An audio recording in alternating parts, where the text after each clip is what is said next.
there will be order. Thank you, Mark. Yep. Mark Zadeklik of Minnesota Public Radio speaking with us from Minneapolis. Shortly after this morning's attacks, an Arab satellite television station reported that a radical Palestinian group, the Democratic Front for the Liberation of Palestine, had claimed responsibility for them, but DFLP spokesman quickly denied any involvement, as did the leader of the Islamist group, Hamas. Palestinian leader Yasser Arafat condemned the bombings as shocking and unbelievable, and he offered condolences. But as NPR's Jennifer Ludden reports from Jerusalem, many Palestinians celebrated today's tragedies. From Palestinian refugee camps in southern Lebanon to several cities of the West Bank, spontaneous rallies erupted as the extent of the attacks became known. Some 3,000 people marched in Nablus, clapping hands and waving Palestinian flags as gunmen fired into the air. In East Jerusalem, outside the walls of the Old City, a couple dozen celebrants handed out sweets to passers-by, a ritual gesture of festivity. A few drivers honked their horns in approval and flashed V for victory signs. Israeli police quickly dispersed the gathering, but shopkeepers lining the route were happy to explain their reaction. Money changer Nasser Cord, like many, felt certain the attacks were committed to further the cause of the Palestinians and to protest the U.S.'s unconditional support of Israel. They accept whatever Israel does. So maybe they will think back now, they will think again. It's not good to be, you have to be straight with everybody. We are children, we are people who want to live. Why should you support Israel regarding if it is right or wrong? They support Israel. Over and over, Palestinians here denounced President Bush's unwillingness to intervene in the year-long Arab-Israeli conflict and his tacit support of Israeli Prime Minister Ariel Sharon. Another money changer who wouldn't give his name blamed Bush for Sharon's escalating use of force in the occupied territories. He gave Sharon the green light to kill everybody. He don't care. He don't care for anybody.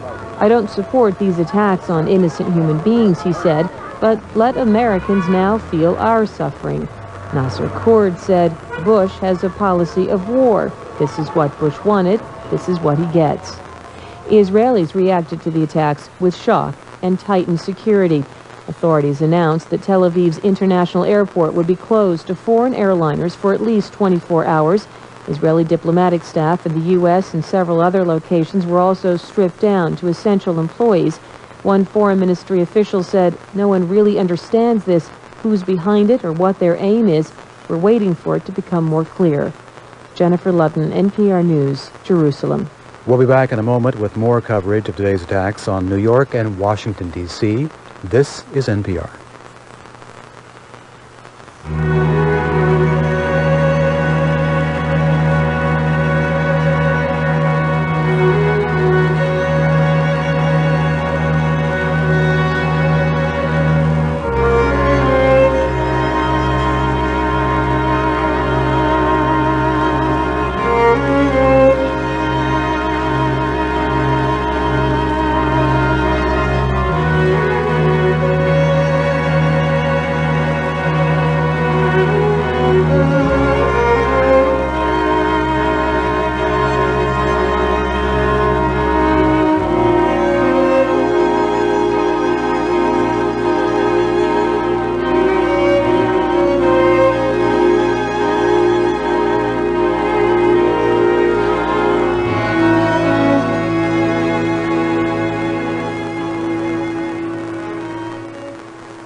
This is a special report from NPR News on today's terrorist acts.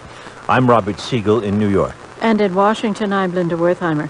Today's attacks on the World Trade Center and the Pentagon were remarkably well coordinated.